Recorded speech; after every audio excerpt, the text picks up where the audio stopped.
Christmas விழால நேத்து பங்கெடுத்துக்கிட்டு இருக்கிறாரு. அப்படிப்பட்டவரு கார்த்திகை தீபத்துக்கு ஒரு இது சொல்லிருக்கலாம், ஒரு வாழ்த்து சொல்லிருக்கலாம். ஏன்னா இன்னைக்கு அவரை பார்க்க சேர்ற கூட்டம் எல்லாமே முருக நம்பிக்கை இருக்கக்கூடிய கூட்டம் தான். அவருக்கு பனையூரை தாண்டி வெளியே வந்தா மிஞ்சி போனா நேற்று ஈரோடுக்கு போயிருக்கிறாரு. ஆனா திருப்பரங்குன்றம் அவருக்கு தெரியாதுன்னு சொல்ல முடியவே முடியாது. எல்லா மதத்தையும் அவர் மதிக்கிறாருன்னு சொன்னாதான் அவர் காமராஜர், வீர வேலு நாச்சியார், அஞ்சலையம்மாள் போன்றவங்களுடைய படங்களை வைத்து அரசியல் பண்ண தகுதியானவர். ரொம்ப முக்கியமா இப்ப அவங்க பேரெல்லாம் சொல்றது இல்ல.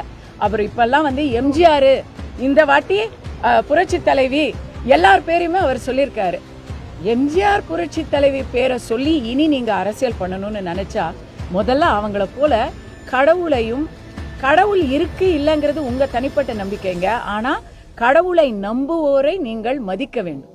எந்த ஒரு சரி அதெல்லாம் கூட வேணாம். திருப்பரங்குன்றத்துல ஒரு பக்கம் கண்ணுல வெண்ணெய், ஒரு பக்கம் கண்ணுல சுண்ணாம்புன்னு சொல்லி இத்தனை நாள் மலை மேல சாமி கும்பிட எங்க யாரையும் விடல. இன்னைக்கு சந்தனக்கூடு விழாவுக்கு நீங்க மலையை திறந்து வச்சிருக்கிறீங்க. இந்த தமிழக அரசுல இப்படி ஒரு அநீதி நடக்குது. நீதிமன்றத்துல 3 தரம் தீர்ப்பு வந்தும் அவங்கள அவமதிப்பு நடக்குது. சுப்ரீம் கோர்ட்லயே அதை கேள்வி மேல கேள்வி கேட்கிறாங்க. ஒரு உயிர் போயிருக்கு. அந்த உயிர் போனப்போ, அஜித்குமார் உயிர் போனப்போ நீங்க போனீங்கல்ல, இங்க ஒரு உயிர் போயிருக்கு. உயிர் போனதுக்கு நீங்க இந்து மதத்தை தூக்கி கூட பிடிக்க வேணாம்.